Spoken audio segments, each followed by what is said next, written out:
नेताजी सुभाष चंद्र बोस ने महात्मा गांधी को लेकर एक बात कही थी। उन्होंने कहा था कि मेरा उद्देश्य हमेशा से उनका विश्वास जीतना रहा है। इसका सीधा सा कारण ये है कि अगर मैं अन्य लोगों का विश्वास जीतने में सफल रहा लेकिन भारत के सबसे महान शख्स का विश्वास नहीं जीत पाया तो ये मेरे लिए दुखद होगा। ये बातें नेताजी ने कही थी। हालांकि बोस और गांधी कई मौके पर एक दूसरे के खिलाफ खड़े नजर आए।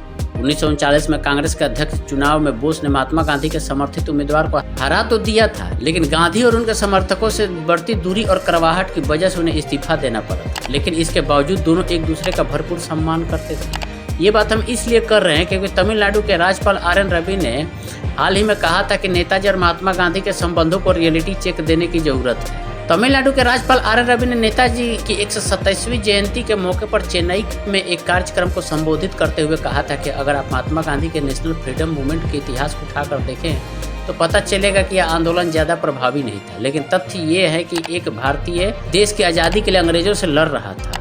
उन्होंने भारतीयों में आज़ादी को लेकर एक नई ललक पैदा की, जिस वजह से अंग्रेजों को यह एहसास हुआ कि अब वो भारत में सुरक्षित नहीं है। उन्होंने तत्कालीन ब्रिटिश प्रधानमंत्री क्लेमेंट एटली और पश्चिम बंगाल के कार्यवाहक गवर्नर PB चक्रवर्ती के बीच की बातचीत का हवाला देते हुए कहा था कि जब गवर्नर ने एटली से पूछा कि आखिर ब्रिटिशों ने भारत क्यों छोड़ा, तो इस पर एटली ने कहा कि अंग्रेजों को यह डर था कि वे अब भारत में सुरक्षित नहीं है। RN रवि ने कहा था कि गांधी के असहयोग आंदोलन का प्रभाव बहुत कम था। नेताजी के प्रतिरोध की वजह से अंग्रेजों को भारत छोड़ना पड़ा।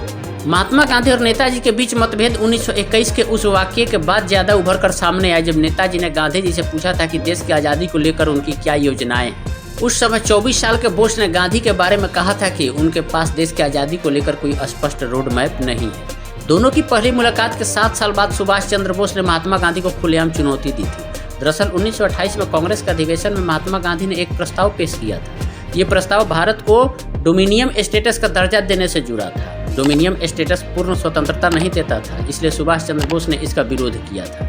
1929 के लाहौर सत्र के बाद गांधी जी ने नेताजी को लिखा था, तुम्हें समझना मुश्किल होता जा रहा है। मैं चाहता हूं कि आप मेरी इन उम्मीदों पर खरा उतरे जो देश बंधु ने आपके बारे में मुझे बताई थी। उन्होंने मुझे बताया था कि आप एक बुद्धिमान, तेजस्वी और दृढ़ इरादे वाले शख्स हैं। आगामी सालों में कई मौके पर बोस और गांधी के बीच विवाद सामने आए। बाद में नेताजी सुभाष चंद्र बोस जेल भी गए और 1932 में वह निर्वासित होकर यूरोप चले गए। यूरोप में निर्वासन के दौरान उनकी मुलाकात कई यूरोपीय नेताओं और भारतीय छात्रों से हुई। वो बेनिटो मुसोलिनी से भी मिले और उन्होंने नाजीवाद और फासीवाद का उभार भी देखा।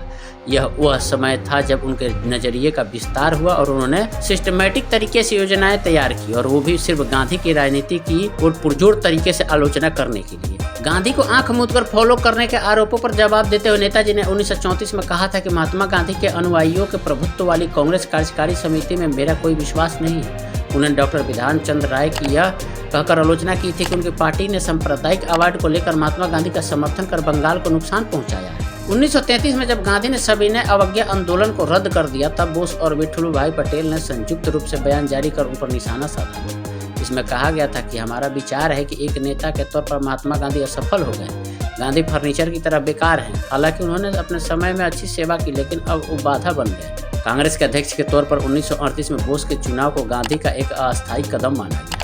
गांधी ने वल्लभ भाई पटेल को लिखे पत्र में कहा था कि मैंने देखा कि सुभाष भरोसेमंद नहीं है, लेकिन ऐसा कोई नहीं है जो अध्यक्ष बन सके।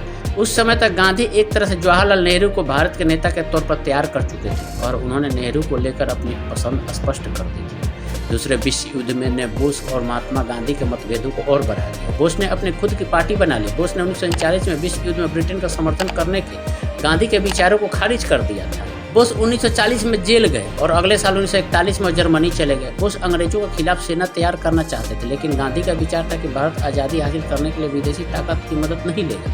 हालांकि गांधी ने भारत को आज़ाद कराने के बोस के प्रयासों की सराहना की थी। अबुल कलाम आज़ाद ने अपने किताब इंडिया विंस फ्रीडम में कहा था कि मैंने देखा कि सुभाष चंद्र बोस ने जर्मनी जाने के बाद गांधी जी पर अच्छी छाप छोड़ी थी। गांधी पहले बोस की कई गतिविधियों के खिलाफ थे, लेकिन अब मैंने उनके नजरिए में बदलाव देखा है।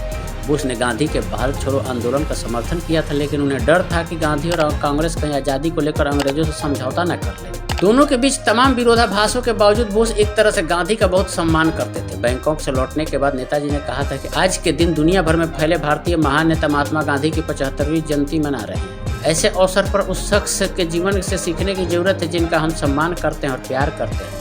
यह भी भूलने वाली बात नहीं है कि बोस ही वह पहले शख्स है जिन्होंने 6 जुलाई 1944 में गांधी को राष्ट्रपिता की उपाधि दी थी। वह गांधी की पत्नी कस्तूरबा गांधी को भारतीयों की मां कहकर बुलाती थी। 1944 में ब्रिटिश कस्टडी में कस्तूरबा की मौत के बाद उन्होंने गहरी संवेदना भी जताई थी। वहीं 18 अगस्त 1945 को विमान दुर्घटना में नेताजी की मौत की खबर जब गांधी को पता चली तो उन्होंने कहा था, मुझे लगता है कि बोस अभी भी जीवित है और वह सही समय आने पर सामने आएंगे।